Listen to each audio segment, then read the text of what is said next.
Genesis chapter 1. In the beginning God created the heavens and the earth. The earth was without form and void, and darkness was over the face of the deep. And the Spirit of God was hovering over the face of the waters. And God said, "Let there be light." And there was light. And God saw that the light was good. And God separated the light from the darkness. God called the light day, and the darkness he called night. And there was evening, and there was morning, the first day.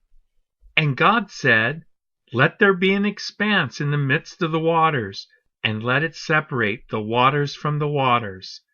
And God made the expanse, and separated the waters that were under the expanse from the waters that were above the expanse. And it was so. And God called the expanse heaven. And there was evening, and there was morning, the second day. And God said, "Let the waters under the heavens be gathered together into one place, and let the dry land appear." And it was so. God called the dry land earth, and the waters that were gathered together he called seas. And God saw that it was good. And God said, "Let the earth sprout vegetation, plants yielding seed, and fruit trees bearing fruit in which is their seed, each according to its kind, on the earth." And it was so. The earth brought forth vegetation, plants yielding seed according to their own kinds, and trees bearing fruit in which is their seed, each according to its kind. And God saw that it was good. And there was evening, and there was morning, the third day.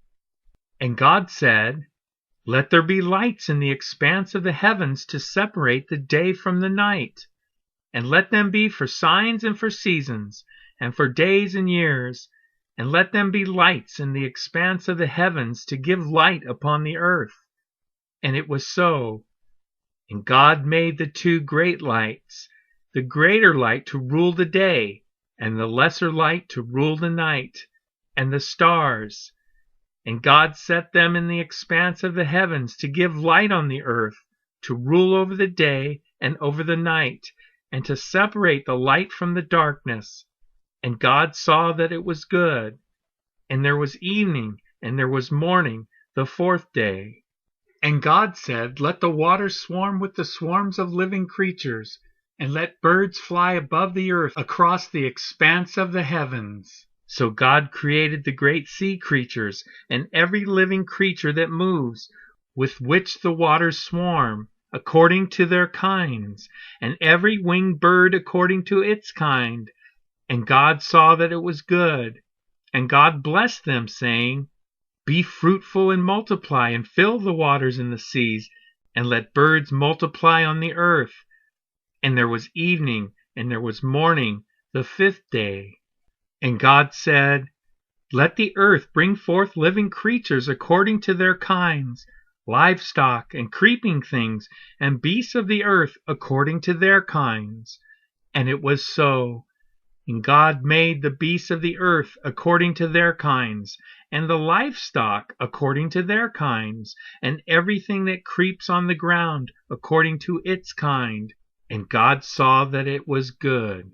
Then God said, "Let us make man in our image, after our likeness, and let them have dominion over the fish of the sea, and over the birds of the heavens, and over the livestock, and over all the earth, and over every creeping thing that creeps on the earth."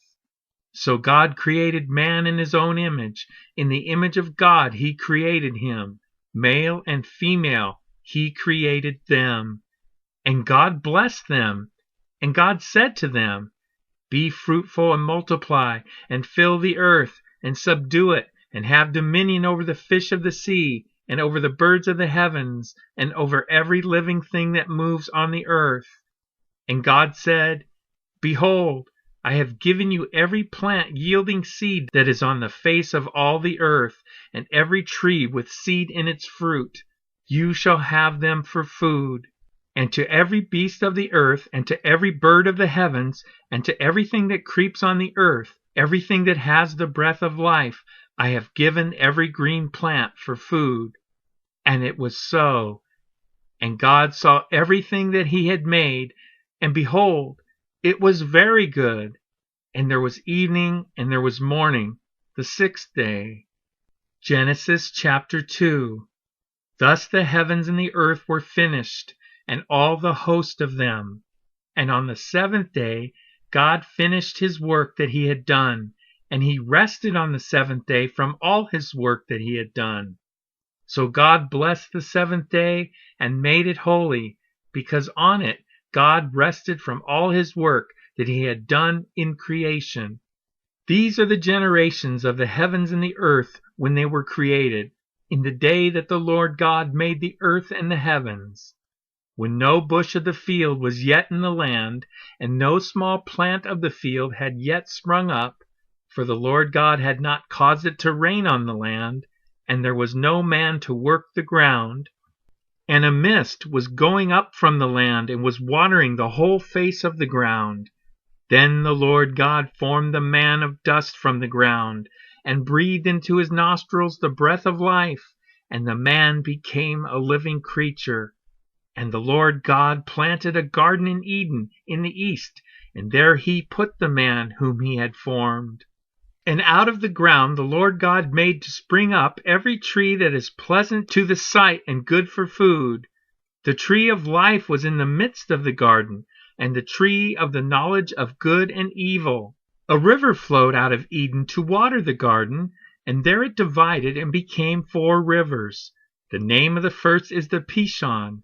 It is the one that flowed around the whole land of Havilah, where there is gold. And the gold of that land is good. Bdellium and onyx stone are there. The name of the second river is the Gihon. It is the one that flowed around the whole land of Cush. And the name of the third river is the Tigris, which flows east of Assyria. And the fourth river is the Euphrates. The Lord God took the man and put him in the Garden of Eden to work it and keep it. And the Lord God commanded the man, saying, "You may surely eat of every tree of the garden, but of the tree of the knowledge of good and evil you shall not eat, for in the day that you eat of it you shall surely die." Then the Lord God said, "It is not good that the man should be alone. I will make him a helper fit for him."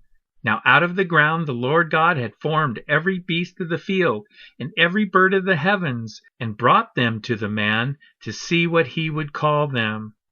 And whatever the man called every living creature, that was its name. The man gave names to all livestock, and to the birds of the heavens, and to every beast of the field. But for Adam there was not found a helper fit for him. So the Lord God caused a deep sleep to fall upon the man, and while he slept took one of his ribs and closed up its place with flesh. And the rib that the Lord God had taken from the man he made into a woman, and brought her to the man. Then the man said, "This at last is bone of my bones and flesh of my flesh.